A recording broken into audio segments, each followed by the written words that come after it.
क़ज़ाए उम्री नमाज पढ़ने के औक़ात क्या है।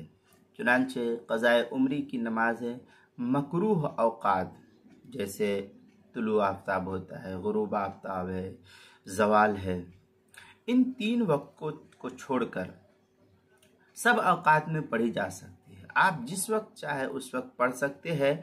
इन 3 को छोड़ करके 24 घंटे में से 3 औक़ात को छोड़ दीजिए। उसके आगे पीछे आपको जब मौका मिले, जहाँ मौका मिले वहाँ जो है आप नमाज अदा कर सकते हैं।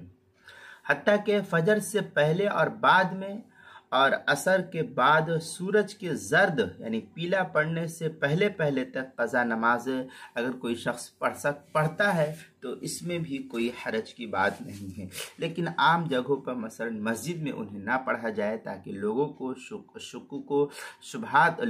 इस सिलसिले में शुकूक व शुबहात में मुब्तला होने से बचाया जा सके कि इसमें अपनी ही कोताही का इजहार पाया जाता है जो ममनू है। इससे दूसरे हजरात जो है ये गलत फहमी के शिकार हो जाएंगे। इसलिए इन जगहों पर ख़ास एहतमाम रखना चाहिए। हाँ, अगर किसी मस्जिद ही में पढ़ना है तो फिर मस्जिद में जैसे ऊपर के माले वगैरह होते हैं या ऐसी जगह मस्जिद के अंदर जहाँ मतलब पोशीदा होती है, छुपी हुई जगह रहती है, थोड़े आड़ होते हैं, तो ऐसे मकाम पर अगर पढ़े तो गुंजाइश है।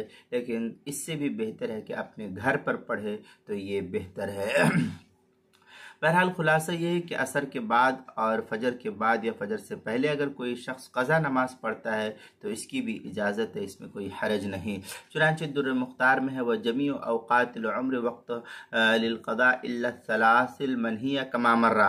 दुर्र मुख्तार मा शामी की इबारत है जो कराची का छपा हुआ नुस्खा उसकी दूसरी जिल्द सफ़ा 66 और फतावा तातार खानिया में है। फमा वजबा बिइजाबिल्लाहि ताला यजूज़ु अदाउहु फ़ी हादैनिल वक्तैनी। इस तरीके की इबारत जो है फतावा तातार खानिया जो ज़करिया बुगडीपुर देवबंद का हिंदी नुस्खा है उसकी दूसरी जिल्द सफ़ा 15 पर इसको नकल किया।